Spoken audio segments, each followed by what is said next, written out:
እኛ እኮ ስለዘገየን እኮ ነው ክረምቱ የዘገየው። እኛ ወደሱ ከመቅረብ አንፃር ስንዘገይ ክረምቱ ደግሞ ወደኛ ከመምጣት ይዘገያል። በማጉረምረምና በማማት እግዚአብሔርን ማግኘት አይቻልም። እግዚአብሔርን በማማት ማሸነፍ አይቻልም። እግዚአብሔርን በመለመንና በማመስገን እንጂ ማሸነፍ የሚቻለው በማማትና በማማረር በመውቀስ አይደለም። በእግዚአብሔር ዘንድ ጻድቅ መሆንና በሰው ዘንድ ጻድቅ መሆን በጣም የተለያዩ ናቸው። እግዚአብሔር የሚያይ ልብን ስለሆነ ሰው የሚያይ ደግሞ ፊትን ስለሆነ በቤተ ክርስቲያን ራሱን ዝቅ ያደረገ ተዋርዶ አያውቅም። ራሱን ከፍ ያደረገ ግን ሁሌ ሲዋረድ ነው የሚኖረው። የመጀመሪያቱ ሴት ሔዋን ራሷን ከፍ ማድረግ ተመኘች። እንኳን ከፍ ልትል በእባብ ተሳስታ ወደቀች፣ ዓለምንም ወደ ሞት መራች። እመቤታችን ደግሞ ራሷን ዝቅ አደረገች፣ እንኳን ልትወድቅ የዓለም እናት ሆነች።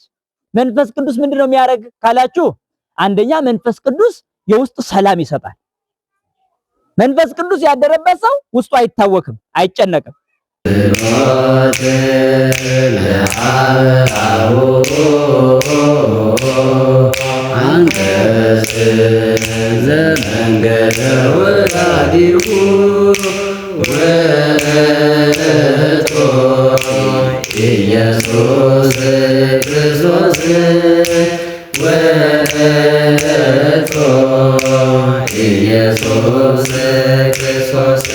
ሁላችሁም አባቶች፣ ካህናት፣ ወንድሞች፣ ዲያቆናት፣ ምዕመናት በልዑል እግዚአብሔር ስም እንደምን አደራችሁ? አሜን። በሀብት ስቦ በረድኤት አቅርቦ በፍቅሩ የጠበቀን አምላካችን ለዘላለም የተመሰገነ ይሁን። ወመላ መንፈስ ቅዱስ ላዕለ ኤልሳቤጥ። እንግዲህ እንደ እግዚአብሔር መልካም ፈቃድ ለጥቂት ደቂቃ ነው የምንማማረው። የቸርነት አምላክ በቸርነቱ ይጠብቀን። የትምህርታችን መነሻ በኤልሳቤጥ ላይ መንፈስ ቅዱስ ሞላባት የሚል ነው። እንግዲህ የእግዚአብሔር ቃል ሁሉ ጊዜ አዲስ ነው።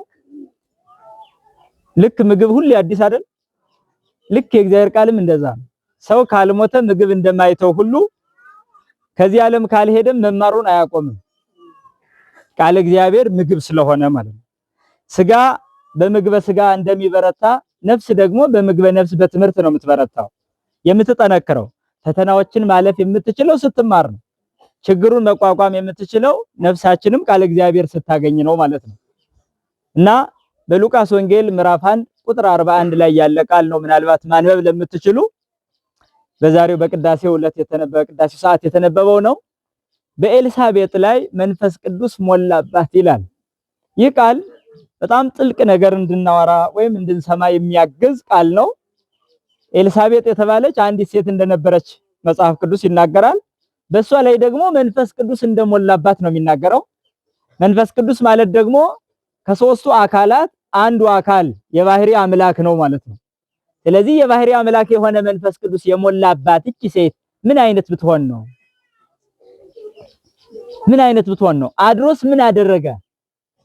በሷ ላይ ያደረው ስለምንድን ነው?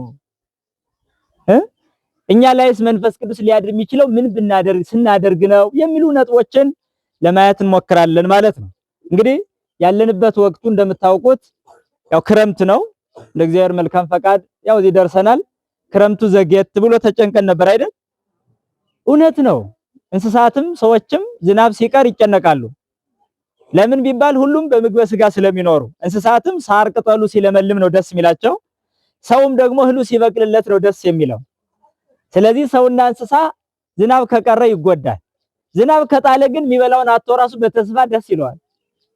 ዝናብ ከጣለ እቤቱም ይበላ ባይኖረው እንኳን በዝናቡ ጸጋ ደስ ይለዋል እንደምታውቁ ማለት ነው። እና እግዚአብሔር አዘገየ ክረምቱን አይደል? እኛ እኮ ስለዘገየን እኮ ነው ክረምቱ የዘገየው። እኛ ወደሱ ከመቅረብ አንፃር ስንዘገይ ክረምቱ ደግሞ ወደኛ ከመምጣት ይዘገያል።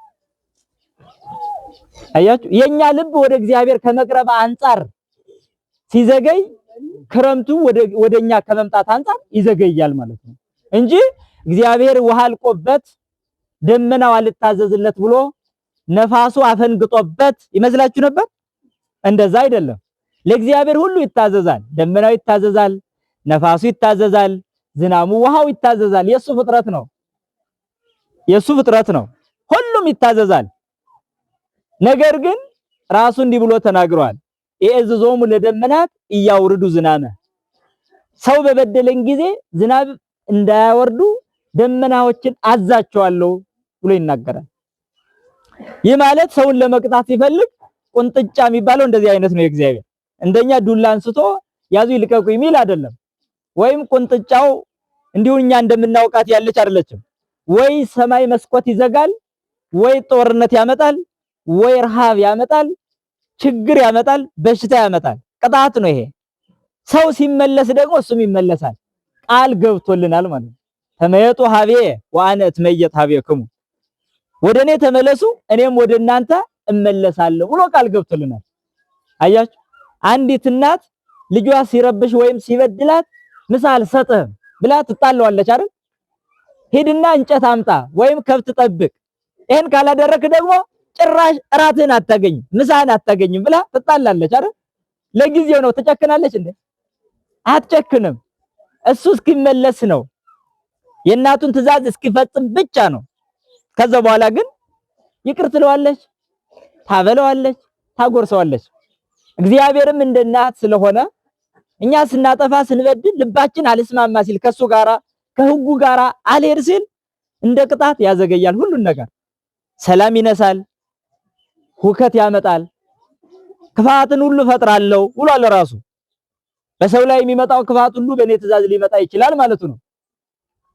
ስለዚህ ብዙ መቅሰፍቶችንም ሊያመጣ ይችላል። ግሩም መቅሰፍተ መዓትከ ላዕለ ኃጥአን፣ በኃጢአተኞች ላይ የምታመጣው መቅሰፍት አስፈሪ ነው ይላል። አስፈሪ ነው አላያችሁ? ክረምቱ በጋ ሲመስል አስፈሪ ነው። መብረቁ ያለ አቅም ሲመጣ አስፈሪ ነው።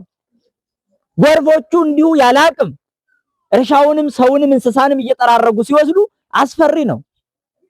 እና የእግዚአብሔር መቅሰፍቱ ይሄ ነው ተብሎ የማይቆጠር ነው ማለት ነው። ነገር ግን በገጸ ምሕረቱ እንዲያየን የእናቱ ምልጃ ይጠብቀን። ሆኖም በመንፈቀ ክረምት ወይም በክረምቱ እኩሌታም ቢሆን እግዚአብሔር ዝናቡን ሰጥቶ ትንሽ ቡቃያዎች እያየን ያው እርካታ ላይ ነን። ሆኖም ደግሞ ያለ ዝናብም ሊያበላ የሚችል መሆኑንም እኮ የሚያሳይበት ጊዜ አለ። ስልጣን ስላለው ማለት ነው፣ ሁሉን እንደሚችል። ሁሌ ክረምቱ ጥሩ ነው ባልንበት ዘመን የማናገኘውን ኧረ ክረምቱ የለም ባልንበት ልናገኝ እንደምንችልም አንጠራጠርም። እግዚአብሔር ሁሉን አድራጊ ስለሆነ እግዚአብሔር እውነት ታዛዥ ሆኖ ካገኘው ገበሬውን ምርቱ ላይ ይባርከዋል። አያችሁ፣ እግዚአብሔር አንደኛ ዘር ላይ ይባርካል፣ ሁለተኛ ቡቃያው ላይ ይባርካል፣ ሶስተኛ አበባው ላይ ይባርካል፣ አራተኛ እሸቱ ላይ ይባርካል፣ አምስተኛ ምርቱ ላይ ይባርካል። ምርቱ ላይ አውድማው ላይ ይሄን ራሱ ተናግሯል። እናንተ ስርዓቴን ከጠበቃችሁ አስራቴንም ካወጣችሁ እኔ ደግሞ አውድማችሁን እባርካለሁ ብሎ ተናግሯል እኮ። አይገርም? ይሄ ከገበሬው ጋር የገባው ቃል ኪዳን ነው። እግዚአብሔር ገበሬው ካመነው፣ ደንበር ካላፈረሰ፣ አጭበርብሮ ካልበላ፣ የሰው ገንዘብ ካልቀማ፣ በትዳሩ ካልጸና፣ እውነተኛ ካልሆነ አውድማው እንኳን ሊባረክ የበዛ የሚመስለው በእርሻው ላይ ሲያየው ሲማረክ ደስ ሲለው የነበረ አውድማው ላይ ይቀንሳል። አውድማው ላይ ብቻ አይደለም ጎተራው ላይ ይቀንሳል። ጎተራው ላይ ብቻ አይደለም ወፍጮ ላይ ይቀንሳል። ወፍጮ ላይ ብቻ አይደለም በኋቃው ላይ ይቀንሳል። አያችሁ፣ እውነተኛ ሆነው ሲገኙ ደግሞ አሁን እንዳልኳችሁ አውድማውን ይባርካል፣ ጎተራውን ይባርካል፣ የቡሃ ዕቃውን ሁሉ ይባርካል። አያችሁ፣ ዱቄቱንም ሊጡንም ይባርካል። እንደዚህ ነው እግዚአብሔር ሲባርክ። ያቺ ትንሿ ለብዙ ቤተሰብ እንድትበቃ ያደርጋል። ከየት መጣ ነው የበቃችን ብለን እስክንደነቅ ማለት ነው። ይሄንን በረከት በእምነት ለሚቀበሉ ሁሉ የተሰጠ የእግዚአብሔር ጸጋ ነው ማለት ነው ወዳጆቼ። እና አሁን ክረምቱ አነስ ብሎ ወይም ደግሞ ደከም ያለ መስሏችሁ ማዘንና መጨነቅ ሳይሆን እግዚአብሔር ሆይ ሕግን እንድንጠብቅ አድርገን እኛም ላንተ እንታዘዛለን፣ አንተም መሬትን ለኛ እዘዝልን፣ ዝናቡን እዘዝልን፣ ደመናዎችን እዘዝልን፣ በረከቱን እዘዝልን ማለት ነው የሚያስፈልገው። ቤተክርስቲያን የተሰጠችን ለዚህ ነውና ነው። ስለዚህ ያለንበት ወቅቱ ክረምት ነው። ክረምቱን ደግሞ ያው እሱ እንዲባርክ ወደሱ መለመን እንጂ በማጉረምረምና በማማት እግዚአብሔርን ማግኘት አይቻልም። እግዚአብሔርን በማማት ማሸነፍ አይቻልም። የምናማውን የምንሰድበውን ሁሉም ይሰማነዋ። እግዚአብሔርን በመለመንና በማመስገን እንጂ ማሸነፍ የሚቻለው በማማትና በማማረር በመውቀስ አይደለም። የሰጠ ቢነሳ የለው ወቀሳ አትሉም እንደ? ታዲያ ክረምቱንም የሰጠን እሱ ነው፣ ቢነሳስ ምን ይወቀሳል? ይሄን ዝናብ የሚሰጥ እሱ ነው፣ ቢነሳ ምን ይወቀሳል? ዘሩን ለገበሬው የሚሰጥ ይሁብ ዘርአ ለዘራኢ ለሚዘራው ገበሬ ዘር የሚሰጥ እግዚአብሔር ነው። ቢነሳ ምን ይወቀሳል? የዘራነውን የሚያበቅል እሱ ነው። አላበቅል ቢል ምን ይወቀሳል? አያችሁ፣ እርሻዎቻችሁን የተቀደሱ የሚያደርግ እሱ ነው። እምቢ ካለ እንዴት ይወቀሳል? እግዚአብሔርን ማሸነፍ የሚችለው ሰው ምን የሚያደርገው ሰው እንደሆነ ታውቃላችሁ? በሁሉም ነገር የሚያመሰግን ሰው ብቻ ነው። እሱ እግዚአብሔርን ያሸንፋል። እንዴ እግዚአብሔርን ያሸንፋል እንዴ አትበሉ። በምስጋና ብቻ ይሸነፋል። አየው፣ ስታጣም አመሰግንሃለሁ፣ ሲርብህ አመሰግንሃለሁ፣ ስትጠግብም አመሰግንሃለሁ። እርሻው ይኸው ምርታማ ሲሆንም አመሰግናለሁ፣ ሲጠፋም ጌታ ሆይ አመሰግናለሁ፣ አንተ ታውቃለህ፣ እኔ ምን አውቃለሁ ማለት ያስፈልጋል። እንዲህ ካለ ያሸንፈዋል ማለት ነው። በዚህ ነው እግዚአብሔር የሚሸነፈው። ከዛ ውጭ በሌላ በሐሜት በማጉረምረም በመውቀስ ለምን እግዚአብሔር እንዲህ በቃ ፍርድ አያውቅም እንዴ ለምን ያበላሻል ለምን እንደዚህ ያደርጋል አትበሉ። አያበላሽም። የሚያበላሽ ሰው ነው፣ የሚያጠፋ ሰው ነው፣ ክፋት ያለበት ሰው ነው። እግዚአብሔር ጠማማ ልብ የለውም በጭራሽ። የሚያደርገውን ሁሉ ሲያደርግ በፍርድ ነው የሚያደርገው፣ በትክክል ነው የሚያደርገው። አዩ በትክክል ፈጽሞ እግዚአብሔር አበላሽቶ አያውቅም። ከዚህ በኋላም አያበላሽም። አይገርማችሁ? ከዚህ በኋላም ማለት ዓለምን በሙሉ ቢገለብጥ እግዚአብሔር አያበላሽም። ልክ ስለሆነ ነው የሚያደርገው፣ ትክክል ስለሆነ ግምታዊ አሰራር የለውምና ነው እግዚአብሔር። እግዚአብሔር በግምት አይደለም የሚመራን እኮ፣ እኛን የሚያስተዳድረን እኮ በግምት አይደለም። ግምታዊ አመራር ያለው አምላክ አይደለም ያለን። አላዋቂ የሆነ በግምት የሚያውቅ አምላክም አይደለም ያለን። የሚዘገይ ዕውቀት ያለው አምላክም አይደለም ያለን። አምላካችን ፍጹምና የባህሪ አምላክ ነው፣ ኃያል ነው። ሁሉን ነገር አስቀድሞ ያውቃል። ሁሉን ነገር አስቀድሞ አከናውኗል። ሁሉን ነገር አስቀድሞ ምንም መደረግ እንዳለበት የሚያውቅ አምላክ ነው እንጂ እንደኛ ሌላ ነገር እያቀደ ያቺ ደግሞ እየፈረሰችበት የሆነች ነገር እየቀጠለ ያቺን ቢያለችው አስቸግራው የሆነ ነገር እሚል አይደለም። ገበሬ ሊያርስ ሄዶ የበሬ ዕቃው ሲሰበር ሌላ ለመቀየር ብዙ ጊዜ ይፈጅበታል። የሆነ ደግሞ ምን ስንቱ ነገር እንጂ የማን ዕቃው ይሰበርበታል። የሆነ ነገር በቃ በሬም ቢይልበታል። እንደዛ አይደለም እግዚአብሔር። ሁሉን ነገር ከመቅጽበት እንደ አይን ጥቅሻ ይሰራል። ታዲያ እንዲህ አይነቱን አምላክ ያመልኩታል፣ ይወዱታል፣ ይገዙለታል እንጂ ያሙታል አይታማም። ስለዚህ አምላካችን ይህንን የክረምቱን የበረከት ክረምት ያድርግልን እና ወቅቱ ነው። ሌላው ተጨማሪ ወቅት ደግሞ ጾማችን ነው።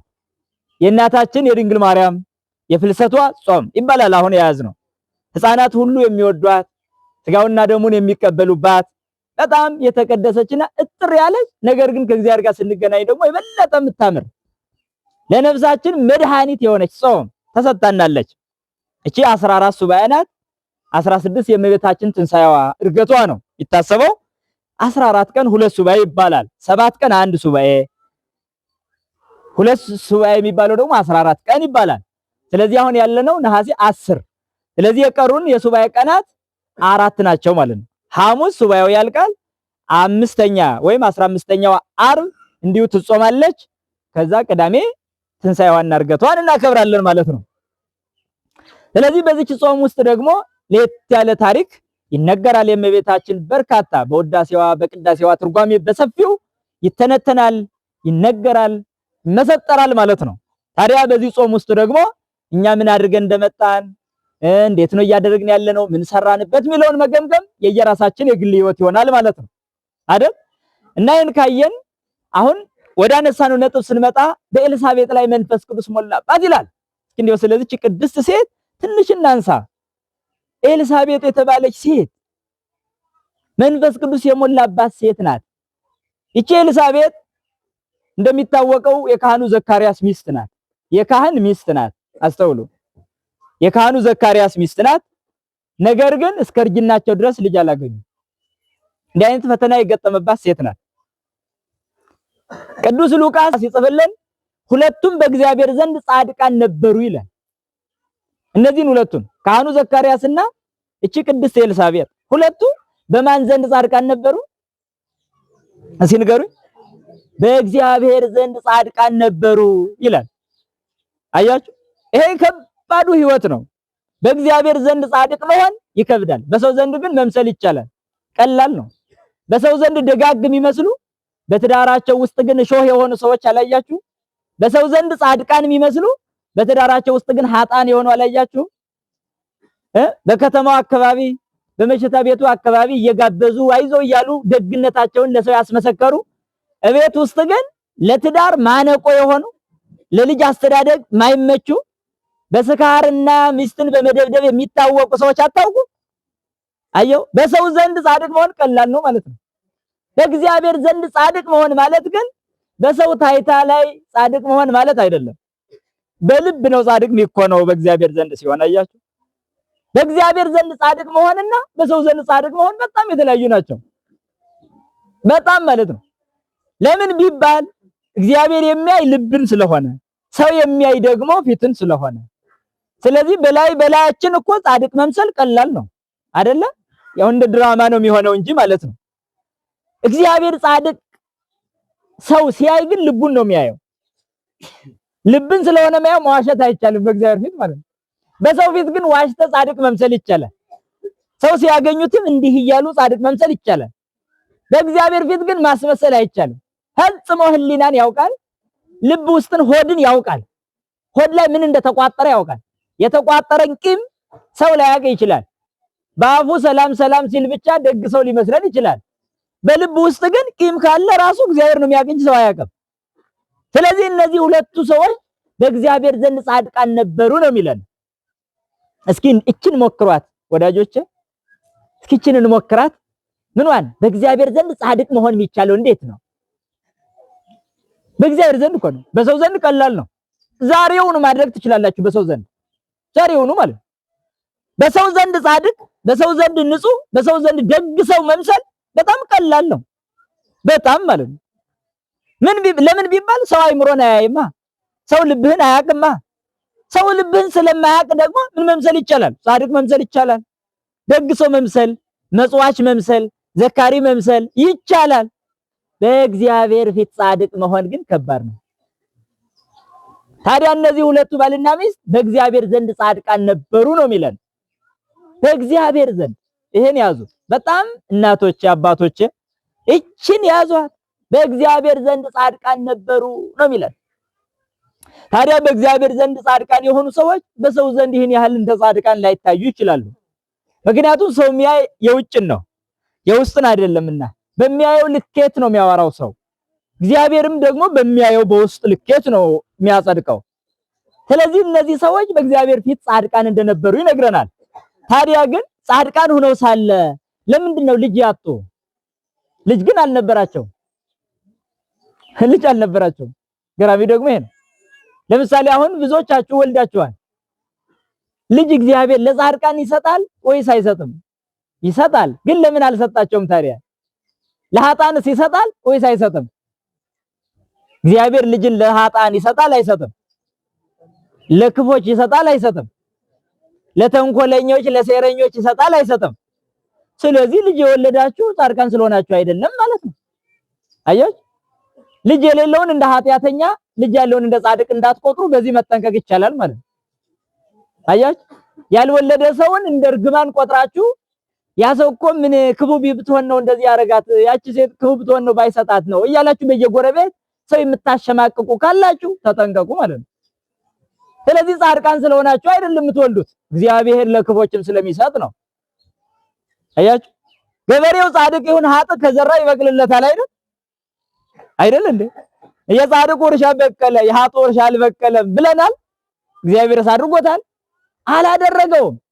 የገበሬውም እርሻ ይኸው ኃጢአተኛም ይሁን ጻድቅም ይሁን ከዘራ ይበቅላል። አያችሁ፣ የኃጢአተኞች ባልና ሚስትም ግንኙነት ከፈጸሙ ያው ሰው ይወለዳል። እግዚአብሔር በተፈጥሮ ያስቀመጠው ሕግ ስለሆነ ይሄንን አይከለክልም። ነገር ግን ለምንድን ነው እነዚህ ሁለቱ ጻድቃን ሆነው ሳለ ልጅ ያጡት? ካህኑ ዘካርያስ የቤተ መቅደስ አገልጋይ ነው። ሚስቱ ኤልሳቤጥ በጣም ደግ ሴት ናት። በጎረቤትም የተመሰከረች በእግዚአብሔርም የተመሰከረች። አንዳንዱ ሰው በጎረቤት ሊመሰከር ይችላል፣ ለሌላው ግን ደግ ላይሆን ይችላል። ለሌላው ደግ መስሎ ደግሞ ለባል ለሚስት ማይመቹ ደግሞ አሉ። ሁኔታው እንዴት ነው? እነዚህ ልጅ አጡ ይላል።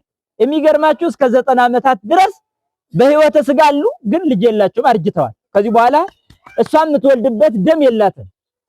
ደሟም ደረቀ፣ የሴት ልማድም ቀረ። እንዲሁና የምትኖር ሴት ናት ኤልሳቤጥ ማለት። ደሟ እኮ ደረቀ። ከዚህ በኋላ መውለድ አትችልም። እሱም ካህኑ ሸመገለ። እንዲህ ነው የሚኖሩት። እግዚአብሔርንም ጠይቀው ነበር ልጅ ስጠን ብለው አልሰጣቸው። እንዴ የጻድቃንን ጸሎት አይሰማም? ታዲያ እናንተን ሁሌ ጻድቃን እንድትሆኑ የምናስተምራችሁ ጸሎታችሁን እንዲሰማ እያልን አልነበረ? ለምንድን ነው?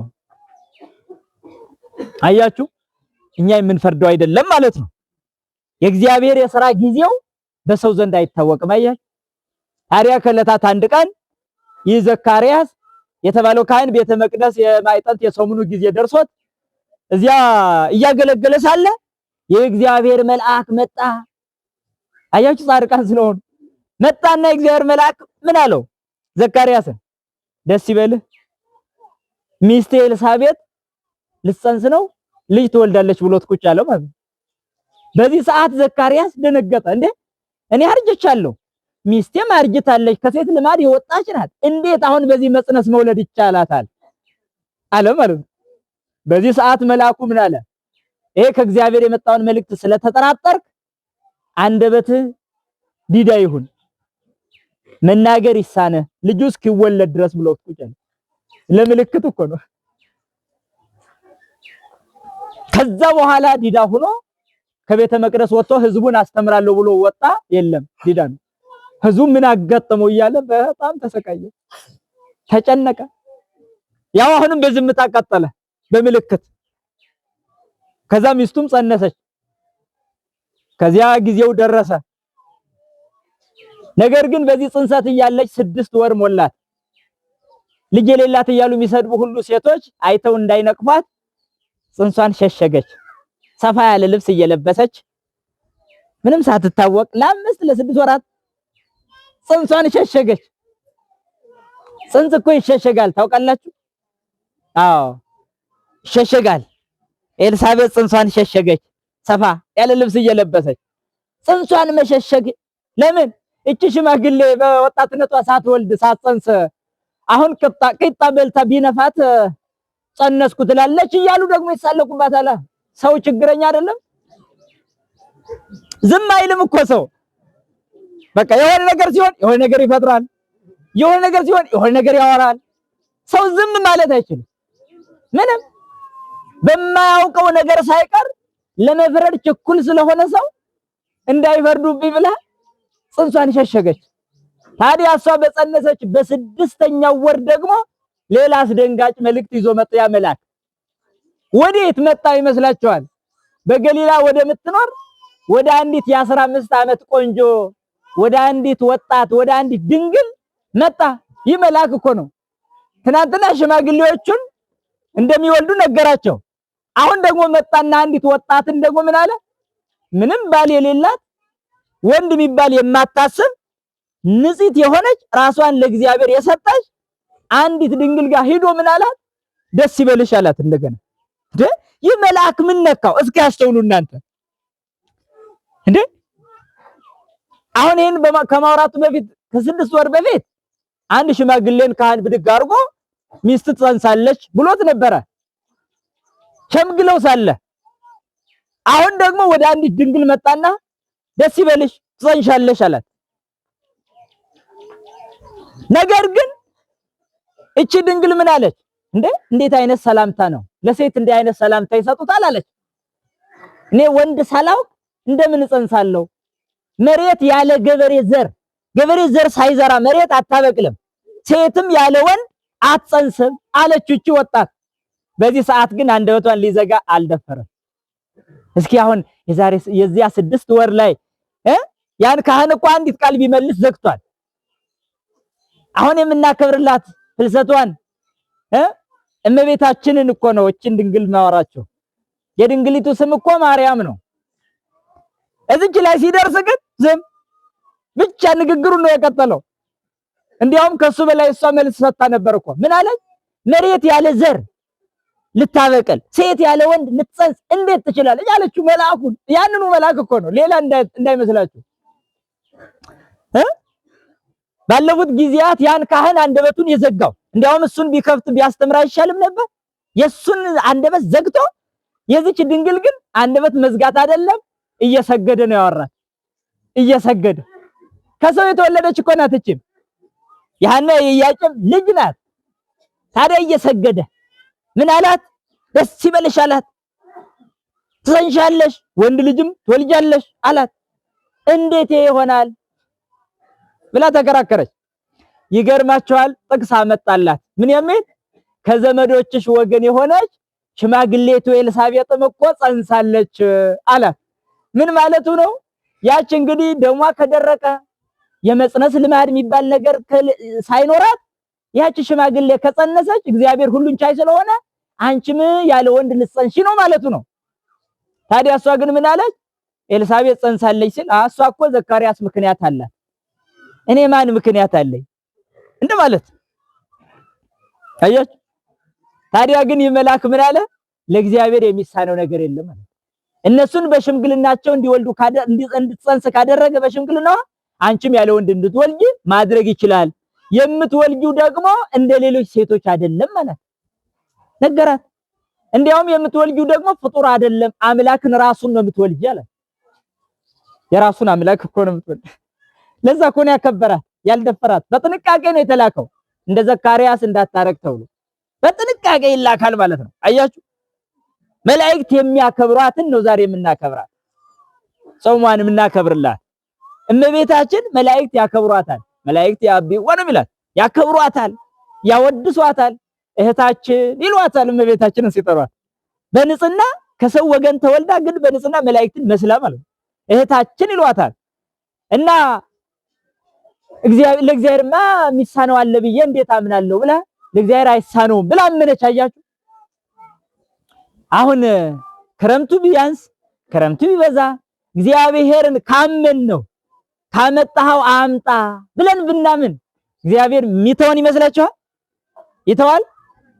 አይተውም። እግዚአብሔር አይተውም። እቺም ምን አለች? ለእግዚአብሔር የማይሳነው አልበል ኃጢአት ነው ብላ እኔ እሱ ባሪያ ገረድ ነኝ፣ እኔ ገረዱን እናቱ ሊያደርገኝ ከወደደ አለሁኝ ብላ ፈቃዷን ሰጠች። አሁን እኛ እግዚአብሔር እኛ ጋር ሊያድር ከወደደ አለን ብለን ፈቃድ ሰጥተናል። እግዚአብሔር በላይ ተክለ ቁመና ለይቶ ባለባበስ ለይቶ በሀብት በድህነት ለይቶ በቅላት በጥቁረት በደም ግባት በውበት በመልከ መጥፎነት አይለይም። እግዚአብሔር በዚህ ለይቶ አይደለም የሚያድር። ታዲያዛ ልብን ለይቶ ነው የሚያድር እንጂ በአፋ በሚደረጉ ሁኔታዎች አይደለም። በልብ ውስጥ ባለ ንጽህናና ቅድስና እግዚአብሔር ይመርጣል ማለት ነው። እና አለሁኝ አለች። በዚህ ሰዓት ያለ ወንድ ዘር አምላክን ጸነሰች። ከዛ እንደጸነሰች ግን አንድ ስራ አሰበች። ምንድነው ስራዋ? መልአኩ ኤልሳቤጥ ጸንሳለች ብሏት የለ እቺን ሰምታለች አለ መረጃ። ከዛ በኋላ እሷ ደግሞ አክስቷ ስለሆነች እንዴ በዚህ ሽምግልና ልጅ አግኝታ እግዚአብሔር ሰጥቷት ልያት እንጂ አለችና ሳትኮራ ሳትታበይ እኔ እኮ አምላክን ትወልጃለች ተብያለሁ በቃ ሰው እየመጣ ይጠይቀኝ እንጂ እኔ ማንን ልጠይቅ ሳትል ደስ ብሏት ኤልሳቤጥን ልትጠይቅ ሄደች ማለት ነው። ከኛ እኮ ሰው ጥቂት ነገር ሲያገኝ ይኮራል። እነገሌ እየመጡ እኔን ለምን ደማ አይጠይቁኝ ነው የሚል። እንዲያውም ካልጠየቁ ይጣላል። ለምንድነው እኔ እንደዚህ አድርጌ ገሌ መጥቶ ያልጠየቀኝ? አኩርፎ ነገር ራስ ተከናድቦ መሄድ ለምን አልጠየቀ አይባልም። ቢጠይቅ ለራሱ ነው፣ ባይጠይቅም አንተን አይጎዳም። በቃ አንተ በጎ ሰው መሆን ብቻ ነው የሚጠበቅበት። እንደ ማህበራዊ ኑሮ አንድ ነገር ነው። እንደ ሃይማኖትም ስንመለከት አንተን ባለመጠየቁ ከሱ ጋር የምትጣላ ከሆነ ክርስቲያን አይደለህም ማለት ነው። አያችሁ ሰው ልጠየቅ ነው የሚል፣ እመቤታችን ግን ልጠይቅ ነው ያለች። ወደዛች ኤልሳቤጥ ሄደችና ወደ ዘካርያስ ቤት ገባች። ኤልሳቤጥ እንደምን አለሽ ብላ ሰላምታ ሰጠቻት። በዚህ ሰዓት ጽንሷ ግን ስንት ወር ሆኖታል? ያቺ ኤልሳቤጥ 6 ወር እንዳትረሱ፣ 6 ወር ሆኗታል። እመቤታችን በውጭ ሰላምታ ስትሰጣት እንደምን አለሽ እዚህ ቤት ሰላም አላችሁ የሚል ድምጽ እኮ ነው። ሰላምታ ስትሰጣት በጣም የሚገርማችሁ በውስጧ የነበረው ጽንስ መስገድ ጀመረ ማለት ነው። መጽሐፍ ቅዱስ ምን ይላል? ዘለለ ብሎ ይጠራዋል። ዘለለ እኮ ነው። ከዛች ሴት ወጣችና ስታያት የእህቷ ልጅ ናት፣ ትንሽ ሕፃን ናት። እቺ ሽማግሌ ናት። ማን ነበር ለማን ክብር መስጠት የነበረበት? እንደ ስርዓታችን ወጣቲቱ አይደለች? ግን ያቺ ጋር መንፈስ ቅዱስ ቀድሞ ሞላባት። ለምን? እንደ ሁልጊዜዋ የሆነች ወጣት እንዳትመስላት፣ እንደ ሁልጊዜዋ የሆነች ተራ ሴት እንዳትመስላት መንፈስ ቅዱስ አደረባትና ሙሉ ነገር ተገለጸላት። ቢያንስ 3 ምስጢራትን ነው ማየት የቻለች። አንደኛው ምስጢር የሚገርማችሁ ያቺ የመጣችዋ ድንግል ማርያም የአምላክ እናት መሆኗ ተገለጸላት። ገና ምንም ሳይነገራት እኔንማ መልአክ መጥቶ እንደዚህ ብሎኝ እንደዚህ ያለኝ ብላ አልነገረቻትም። መንፈስ ቅዱስ ያደረው ለዚህ ጉዳይ ነዋ። ያቺ የመጣችዋ ድንግል የማን እናት እንደምትሆን አስረዳት። ማን? መንፈስ ቅዱስ። ገና አየቻትና ምን አለች? የጌታዬ እናቱ ወደ እኔ ትመጪ ዘንድ እኔ ምንድነኝ? እንዴት ይሆንልኛል? አለችና በሷ ፊት ራሷን እንዳመር ቆጠረች። እቺ ሽማግሌ እኮ ናት። ራሷን ስታይ ከሷ ፊት በጣም ኢምንት እንደሆነች ቆጠረች። እኔ ምንድነኝ አለች። አያችሁ ወዳጆች፣ በሰዎች ፊት ራሳችሁን ዝቅ አድርጉ ሚለን መጽሐፍ ለዚህ ነው። ራሳችሁን በቤተ ክርስቲያን ራሱን ዝቅ ያደረገ ተዋርዶ አያውቅም። ራሱን ከፍ ያደረገ ግን ሁሌ ሲዋረድ ነው የሚኖረው። የመጀመሪያይቱ ሴት ሔዋን ራሷን ከፍ ማድረግ ተመኘች። እንኳን ከፍ ልትል በእባብ ተሳስታ ወደቀች፣ ዓለምንም ወደ ሞት መራች። እመቤታችን ደግሞ ራሷን ዝቅ አደረገች። እንኳን ልትወድቅ የዓለም እናት ሆነች። አያችሁ፣ የዓለም ንግስት ሆነች። ተአቢም ኩሉ ፍጥረት ያው አያ እሳተ መለኮት ይላታል ቅዱስ ያሬድ። ከፍጥረት ሁሉ ትበልጣለች፣ የመለኮቱ እሳትም አላቃጠላትም ነው የሚላት። ስለዚህ ከሁሉ ከፍ አለች። አያችሁ፣ ራሷን ዝቅ በማረጓ ሔዋን ራሷን ከፍ በማረጓ ወደቀች። እመቤታችን ደግሞ ራሷን ዝቅ በማረጓ ከፍ አለች። ይሄ የቤተ ክርስቲያን ትምህርት ነው። ለዚህ ነው ጌታን በወንጌል ሲያስተምር ራሱን ከፍ ያደረገ ይዋረዳል፣ ራሱን ዝቅ ያደረገ ደግሞ ከፍ ይላል አለ። ስለዚህ በድንግል ማርያም ተፈጸመ ማለት ነው።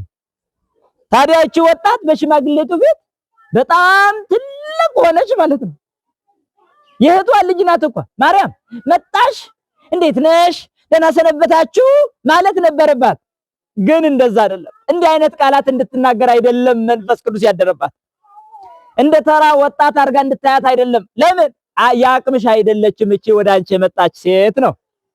አምላክን ትወልጃለሽ እየተባለች አንዲት ሽማግሌ ጸንሳለች ብላ ልትጠይቅ የምትሄድ ትህትና ያላት።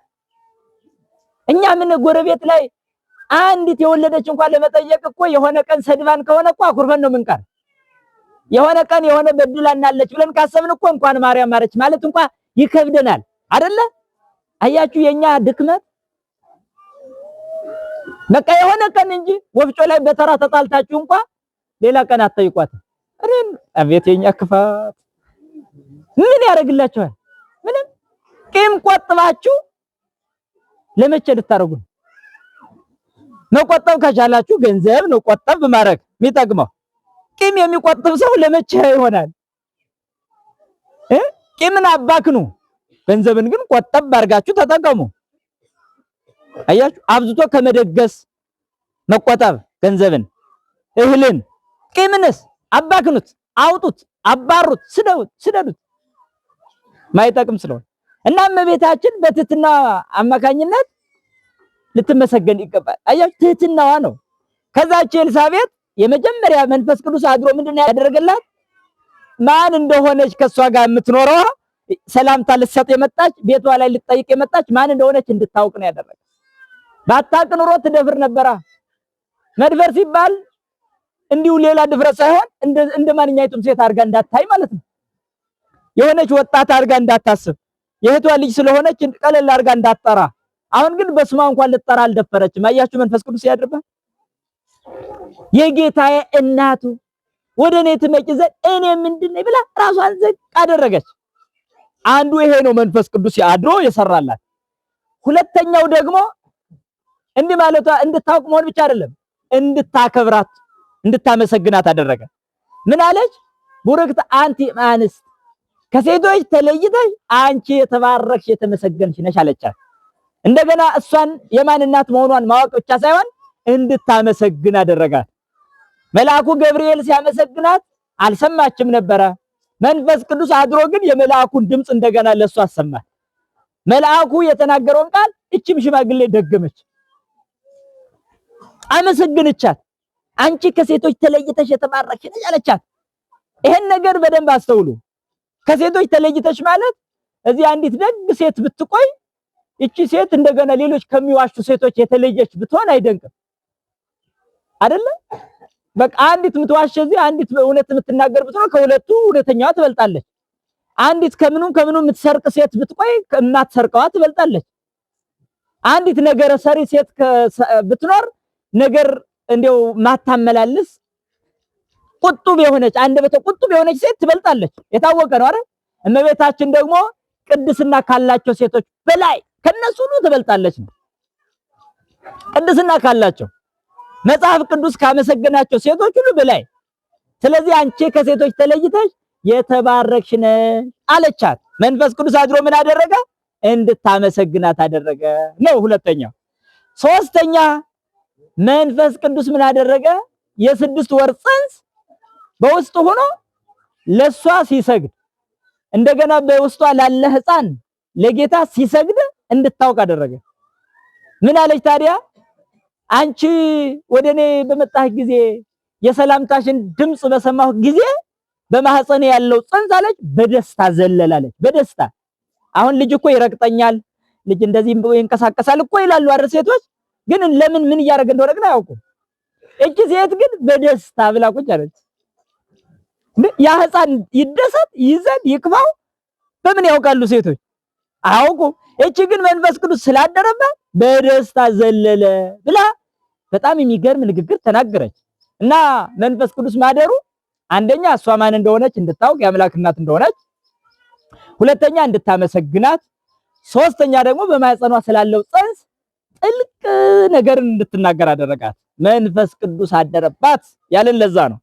ታዲያ እቺ ሽማግሌ ወይም እቺ ቅድስት ሴት መንፈስ ቅዱስ አድሮባት እንዲህ አይነት ጥበብ ከገለጸላት እኛ በሐዲስ ኪዳን ያለን የድንግል ማርያም ልጆች ስጋ ወደሙ የተቀበል ከስላሴ በ40 በ80 የተወለድ እኛ መንፈስ ቅዱስ አድሮብናል ወይስ አላደረብንም?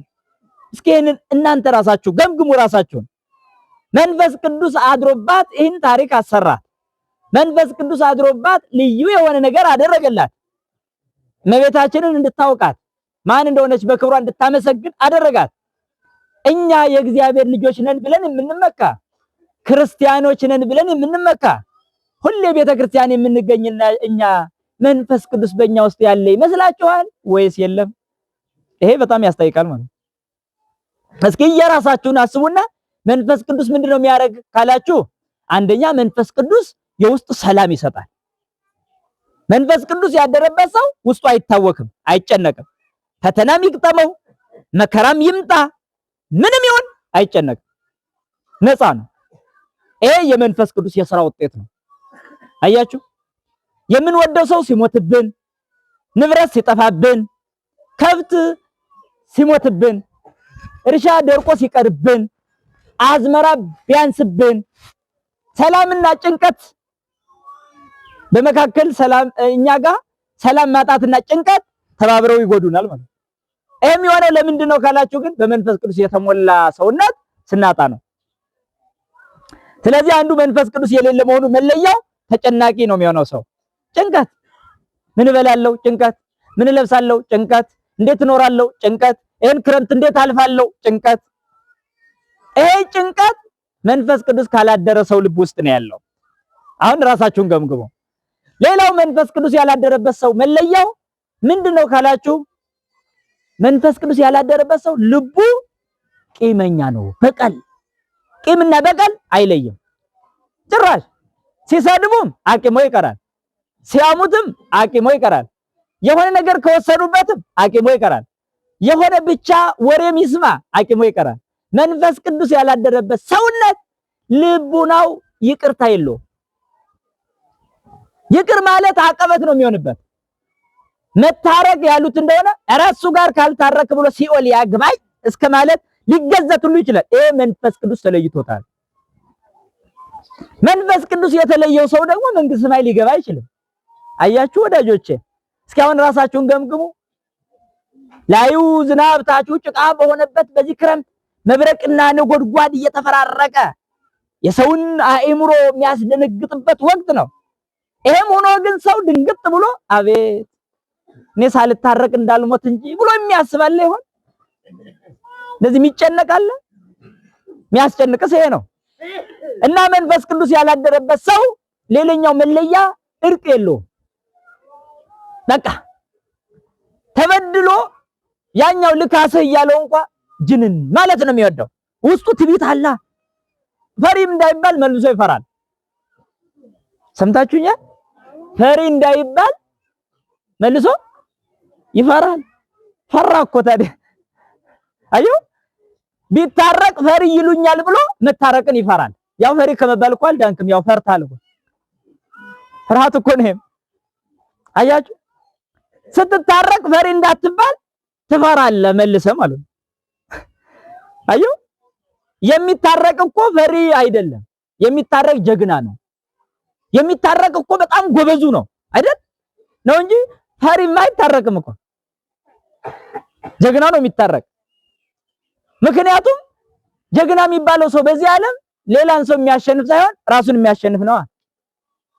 ራሱን ማሸነፍ ማለት ለምሳሌ ታረቅ ተባለ ልታረቅ አልታረቅ የሚል ጦርነት እዚህ ጋር ይገጥማል ማለት ነው። ከዛ እዚህ ጋር ታረቅ የሚለው ካሸነፈ ራሱን አሸንፏል ይባላል። አትታረቅ የሚለው ካሸነፈ ደግሞ ራሱን አላሸነፈም የሰው። ስለዚህ ፈሪ ነው ማለት ነው። ስለዚህ ሰነፍ ነው ማለት ነው። ስንፍናው ራሱ ሰማይ ምድር የማይችለው ስንፍና ተሸክሟል የሰው። መንፈስ ቅዱስ የተለየው ሰውነት በእንደዚህ አይነት ተወጥሮ ይኖራል። መቼ ገሌን ባጠቃው እያለ ያስባል። ይሄ የሰይጣን አስተሳሰብ ነው። መንፈስ ቅዱስ ያደረበት ሰውነት ልቡ ነፃ ነው። ሰዎች ቢበድሉት እንኳን ለይቅርታ ቦታ አለው። አስተውሉ። ከጭንቀት ከሁከት ነፃ ይሆናል። ለይቅርታ ደግሞ ትልቅ ቦታ አለው። በቀልና ቂም አይቋጥርም። መንፈስ ቅዱስ ያደረበት ሰው አያችሁ። መንፈስ ቅዱስ ያላደረበት ግን በጭንቀት ይወጠራል። በበቀልና በቂም አእምሮ ሰላም ያጣል። አያችሁ። ወዘትሄልዩ በልብክሙ ውስተ ምስካቢክሙ ይታወቅሙ። ተኝታችሁ የምታስቡት ራሱ ይታወቃል ይላል። ተኝታችሁ ምን እንደምታስቡ እኮ አየው። እገሌ እንዲላርግ እንዲል። አሁን ደግሞ ክረምት ስለሆነ ቂም በጣም ሊበዛ ይችላል። ለምን ከኔ እህል እንደዚህ አስገብተህ እገሌ እንደዚህ አስረግጠህ እገሌ እንደዚህ ባጋዝ ብሎ በእንደዚህ አይነቱ ሁሉ ነው አያችሁ። በዚህ ሁሉ ይተላለፋል ማለት ነው ሰው። ታዲያ ለዚህ መንፈስ ቅዱስ ያደረበት ሰውነት መፍትሄ አለው። ሌላኛው መንፈስ ቅዱስ ያላደረበት ሰው መለያው ምንድነው ካላችሁ የሰው ገንዘብ ደስ ይለዋል። ስርቆት ማለት ነው። የሰው ገንዘብ ደስ ይለዋል። እስኪያበድር ጉልበት ይስማል። ከተበደረ በኋላ እየዞረ ይሄዳል። ያችን ላለመክፈል አጥቶ ብቻ ሳይሆን ለማስቀረትም ስለሚፈልግ የሰው ገንዘብ የሚጣፍጠው ሰው የመንፈስ ቅዱስ ሰው አይደለም። አስተውሉ። የሰው ገንዘብ የሚጣፍጠው ሰው መንፈስ ቅዱስ የተለየው ሰው ነው። የሰው ገንዘብ በገንዘባችሁ ላይ እንዳይደባለቅ ጥንቃቄ። መልስ የሚያስፈልጉ ነው ሳትመልሱ የቀረ ገንዘብ እንኳን እንዳይመጣ ጥንቃቄ። ከእርሻችሁ ላይ የገበሬ የሌላ የወንድማችሁ አፈር እንዳይገባ ጥንቃቄ። የዚያ ሰው ድንጋይ እንኳን ተገልብጦ ከእናንተ እርሻ እንዳይገኝ ጥንቃቄ። የእናንተ አይደለም። ይሄ ሁሉ ስርቆት ነው። ሕጉ አትስረቅ ካለ ይሄን ሁሉ ነው። ታዲያ አሁን ስንቱን ከብት ማያውንም ምኑንም የወንድሙንም ዝም ብሎ እየጨማመረ ምን እንዲህ ዝም ብሎ እኮ አለ ስንት ሰው ማይጠቀምበትም ማለት ግን የጠቀመው ይመስለዋል። ግን አይደለም። ከመንፈስ ቅዱስ መራቅ ነው። ታዲያ ከሰረቀው እርሻ አምጥቶ ዘክራለሁ ሲል ደግሞ ያሳዝናል። ይሄ ሰው እግዚአብሔርን ለማታለል ማለት ነው።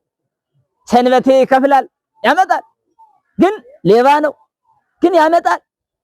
አሁን ይሄ ሰው ምን ቢያደርገው ይሻላል? እግዚአብሔር አሁን ይሄ ሰው እንዳይቀስበው ሰንበቴ ይዘክራል፣ እቤቱም ይዘክራል፣ እንዳይተው ይሰርቃል። አሁን ይሄ ሰው ምን ቢያደርጉት የሚሻል ነው? ሰው ይሄ ሰው እስኪ ምን ቢያደርጉት? አያችሁ፣ ሃይማኖት ማለት በልቡ ውስጥ ባለ ንጽህና ነው የሚለካው። ለዛ ነው ቅድም በእግዚአብሔር ፊት ጻድቃን መሆንና በሰው ፊት ጻድቅ መሆን ይለያል ያልኳችሁ። በሰው ፊት ጻድቅ ለመሆን ሰንበቴ ማውጣት ነው። ግን ልብ ደግሞ በቂም በቀል ሁሉ ተወጥረህ መኖር ነው። አየው በሰው ፊት ጻድቅ ለመሆን ቀለለ ማለት ነው።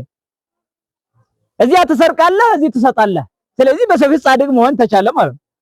በእግዚአብሔር ፊት ጻድቅ መሆን ማለት ግን እግዚአብሔር በሚያውቀው በዚያም የሰው ገንዘብ አትነካም፣ ከሰው ጋር አትጣላም፣ እዚህ ጋር ደግሞ ታመጣለህ። አየው ይሄ ከሆነ በእግዚአብሔር ፊት ጻድቅ ሆንክ ማለት ነው። በስተጀርባ ሌባ፣ በስተኋላ ቀጣፊ፣ ፊት ለፊት ሰው ፊት ሰሆን ደግሞ ዘካሪ መጽዋች የሚሆን ሰው ይሄ በሰው ፊት ነው እንጂ ጻድቅ የሆነ በእግዚአብሔር ፊት ጻድቅ አልሆነም። ስለዚህ እንደዚህ አይነቱ ሰው መንፈስ ቅዱስ አያድርበትም ነው ወዳጆቼ። ታዲያች ቅድስት ኤልሳቤጥ እኮ በሁለመናዋ ንጹህ ስለነበረች መንፈስ ቅዱስ አደረባት አለ፣ ስራ አሰራት። ሌላኛው መንፈስ ቅዱስ ያላደረበት ሰው ሆዳምነት ያጠቃዋል። ሆዳምነት ማለት እኔ ብቻ ልብላ ማለት ነው። ሆዳምነት ያጠቃዋል። በሚገርማችሁ ጥቂት ነገር ማዕድ ላይ ብትቀርብ ሚስቱ እንድትበላ እንኳን አይጋብዝም። ሴትም ከሆነች ሆዳምነት ካጠቃት ለባሏ እንኳን የሆነ ነገር አትጋብዝም። የለንም እያለች ራሷ ብቻ እየበላች የለንም እያለች ልታጠቃው ትችላለች። ይሄ ሆዳምነት ነው። ሆዳምነት በእግዚአብሔር መንፈስ ቅዱስ ፊት አደገኛ ኃጢአት ነው ማለት ነው። ራስን መውደድ ብቻ ማለት ነው። አሁን ይሄን ክረምቱን ማለፍ የሚቻለው እንደዚህ አይነት አሁን አንዳንድ ጊዜ መሶባችን ባዶ የሚሆንበት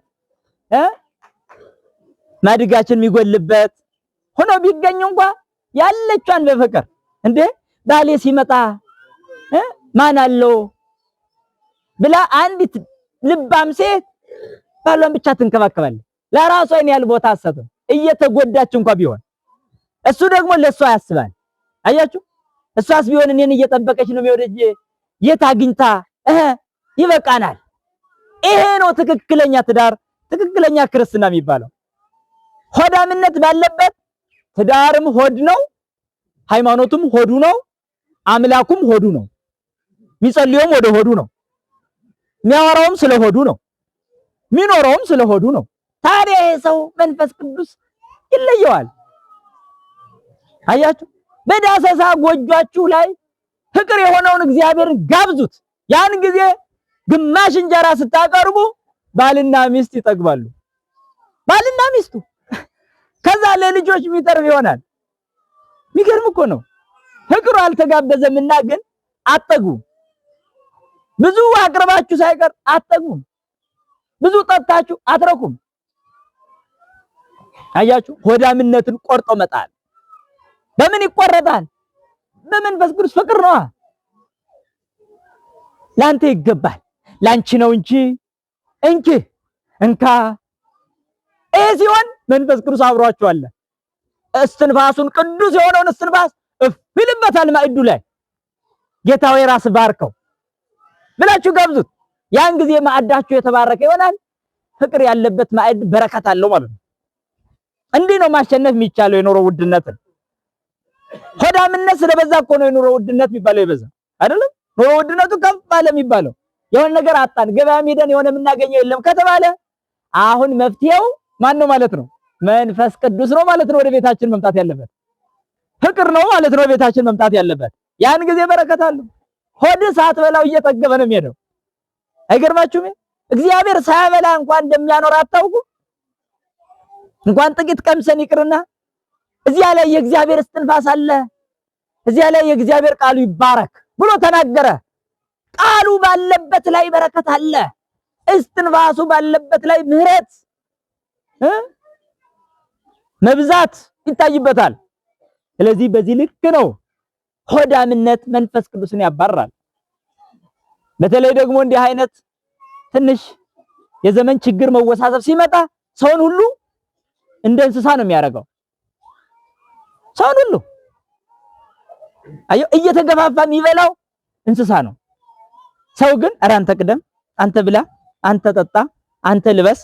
እንዲህ ሲሆን ነው እውነተኛ ሃይማኖት ያለን ምን ሆነው። በዚህ ነው ራሳችንን መግዛት ያለብን ወዳጆች። አያችሁ ያላችሁን እህል በሙሉ አውጥታችሁ ለማን አስረክባችሁ? ለመሬት። አያችሁ መሬት በማን ኃይል የምትኖራት? በእግዚአብሔር ኃይል። አደራዋን ልትመልስ እሷም ደግሞ ቅርብ ናት። ገበሬው ሰጥቶኛል ብላ እኮ አሁን ልታበቅል ይኸው እያደረገች ያለችው ቡቃያ፣ ያን ቡቃያ እግዚአብሔር ይባርከዋል። ነገ በአዲሱ እህል ደግሞ ራሳችሁን የምታስደስቱበት ለእግዚአብሔር ቤት እዚህ ያደረስከን ብላችሁ አስራት የምትሰጡበት ጊዜ ይመጣል ማለት ነው።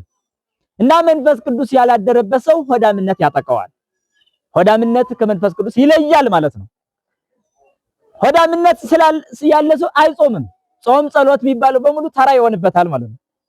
ሆዳም ሰው አይጾም። ለዛ ነው ለሆዱ ሲል ጾምን ያፈርሳል፣ ሕጉን ያፈርሳል፣ ይጥሳል። ሆዳምነት የመንፈስ ቅዱስን ጸጋ ይገፋል ማለት ነው። ለዛ ነው ሴቶችም እንዲህ አይነቱ ወቅት ሲሆን ሲቸገሩ ሆዳምነት ሲያጠቃቸው ወፍጮም ሂደው መቆጣጠር እንዲህ መስረቅ ይጀምራሉ። እንደዚህ አይነቱ በጣም አስተውሉ። ኃጢአት ማይመስሉ ራሳችሁ ነፃነት ሰጣችሁ እቺማ ምን ችግር አለ እያላችሁ ምን አላት በጣም ብዙ ሸክም ነው ያላት። በጣም ብዙ ሸክም ነው ያላት እንዳይመስላችሁ። እና እንዲህ አይነቱን ነገር ጥንቃቄ አድርጉ። እጃችሁ ወደ ሰው ገንዘብ እንዳይገባ ከሆዳምነት ነፃ መሆን ይኖርብናል። በእውነቱ እሱ ነው። እና መንፈስ ቅዱስ በእንደዚህ አይነት ሰው ላይ አያድርም። ታዲያ መንፈስ ቅዱስ የሚያድረው አንደኛ መንፈስ ቅዱስ ያደረበት ሰው መለያው ሰላማዊ ነው። በቃ ከሁሉም ሰው ጋር ሰላማዊ ነው። የሚበድለው ሰው እንኳን እያለ ሰላሙን ማጣት አይፈልግም። ምክንያቱም ተጣልቶ መኖር ሰላም ማጣት ስለሆነ ሰላሙን ማጣት አይፈልግም። ይቅር ብሎ ሰላሙን ያውጃል። ትቻለው ብሎ ሰላሙን ያውጃል። አይታበይም። መንፈስ ቅዱስ ያደረበት ሰው ነው። እንደገና መንፈስ ቅዱስ ያደረበት ሰው ቂም በቀል የሚባል ነገር የለውም፣ አይቋጥርም። ጭንቀት የሚባልም ነገር የለውም ነው። ከዛ ሌላው የሰው ገንዘብ አይነካም፣ ይሰጣል እንጂ አይወስድም። የሱ ቢወሰድበት ይወዳል፣ የሰው ወደሱ ከሚመጣ አያችሁ፣ የመንፈስ ቅዱስ ሰው ነው። ሌላው ነገር ሆዳምነትን ይጸየፋል። እንደ ሰውኛ ሊቀምስ ሊበላ እኮ ይችላል፣ ነገር ግን አያስገበግብም። ይሄ ስግብግብነት፣ ስስት፣ ንፍገት አየው። እህል አቅርበ እንግዳ ሲመጣ እንኳን አንስተሽ አስቀምጪ የሚባልበት ይሄ ስስትና ሆዳምነት ከመንፈስ ቅዱስ የተለየ ነው። ስለዚህ መንፈስ ቅዱስ ያደረበት ሰው ያለውን ሁሉ መቅመስ ነው የሚፈልገው እንጂ በዚያች ነው እንጂ የሚረካው ሌላ ብዙ ካልተሰጠኝ እያለ እግዚአብሔርን አያስቀይምም፣ ራሱንም ከእግዚአብሔር አይለይም። እና መንፈስ ቅዱስ ያደረበት ሰው በዚህ ልክ ይለያል፣ በዚህ ዓለም ካሉ ሰዎች ማለት ነው።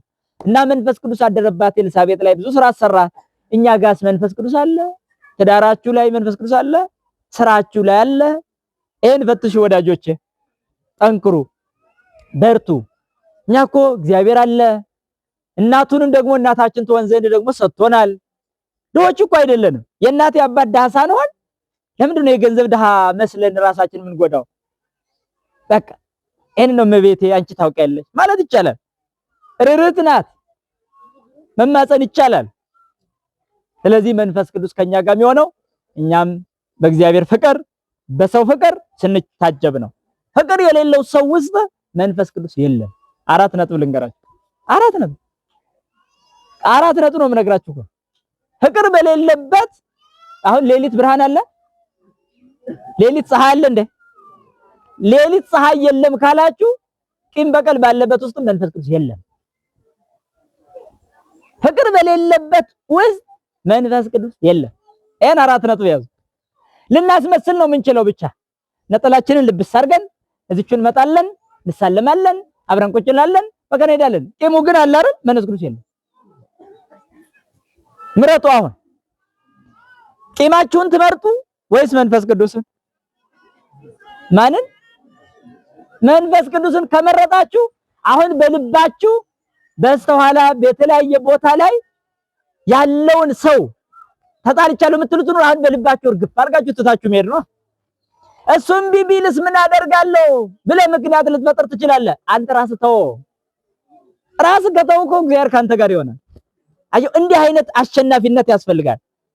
አሸናፊ ማለት ይሄ ነው ወዳጆቼ። ስለዚህ መንፈስ ቅዱስ አምላካችን ነው፣ ፈጣሪያችን ነው፣ አጽናኛችን ነው። እውነትን በልባችን የሚስልልን እሱ ነው። የዘላለምን ድነት የምናገኝበትን ጸጋ ያፈስልናል በልባችን። በልባችን ማለት ነው። ረዳታችን እሱ ነው። ይመጣል። ረዳቴ ከየት ይመጣል ይላል ጥያቄው። ነብዩ ዳዊት አንሳይኩ አዕይንቴ መንገለ አድባር፣ አይኖቼን ወደ ተራሮች አነሳው፣ ማየቴ ይምጻ ረድኤቴ፣ ረዳቴ ከየት ይምጣ? ከየት ረዳቴ ከየት ይምጣ ብሎ ይጠይቅና ረድኤቴ የሰማህ በእግዚአብሔር ዘገብረ ሰማይ ወምድረ፣ ረዳታ ማገኘው ሰማይና ምድርን ከፈጠረው ከእግዚአብሔር ዘንድ ነው ይላል። ሰማይና ምድርን ከፈጠረው ከእግዚአብሔር ዘንድ ነው የሚለው። ስለዚህ እመቤታችን በመንፈስ ቅዱስ የተሞላች ቅድስት ኤልሳቤጥ በመንፈስ ቅዱስ የተሞላች ሁለት ሴቶች ነው እንግዲህ እንደመነሻ አድርገን ለመነጋገር የሞከርነው ማለት ነው። ከነዚህ ደግሞ አንዷ ያቺ የ6 ወር ጽንስ ይዛ ከእመቤታችን ጋር የተገናኘችው ሽማግሌ ማንን ወለደች? ጌታችን ኢየሱስ ክርስቶስን በዮርዳኖስ ያጠመቀውን ዮሐንስ መጥምቅን ወለደች። ትልቅ ነብይ ሐዋርያ ይሄንን ወለደች። እመቤታችን ደግሞ ማንን ወለደች? ሰማይ ምድሩን የፈጠረ እግዚአብሔርን በስጋ ወለደችው። እነዚህ ሁለት ሴቶች አያችሁ በመንፈስ ቅዱስ ሙሊት ያሉት እንደዚህ ነው። ስለዚህ ኤልሳቤጥ የነብዩ የሐዋርያው የዮሐንስ መጥምቅ እናት ተባለች በሽምግልና ወልዳ። እመቤታችን ደግሞ በ15 ዓመት ወልዳ የጌታችን እናት ተባለች፣ የኢየሱስ ክርስቶስ እናት ተባለች። ዝናቡንም ደመናውንም የሚያመጣልን ይሄው ምህረቱን በረከቱን ያበዛልን የሷ ልጅ ነው ማለት ነው። ወደ ልጅሽ ለምኚ ምንለው ለዛ ነው ሳሊ ለኔ የምንለው። ታዲያ እቺ ከሴቶች ሁሉ ትበልጣለች። ማን? እመቤታችን። ተአቢ ኩሉ ፍጥረት ኩሉ ፍጥረት አቢ ኩሉ ፍጥረት ኩሉ ፍጥረት ኢያዋያ እሳተ መለኮት ኢያዋያ እሳተ መለኮት ኢያዋያ እሳተ መለኮት ኢያዋያ እሳተ መለኮት ተአቢ ኩሉ ፍጥረት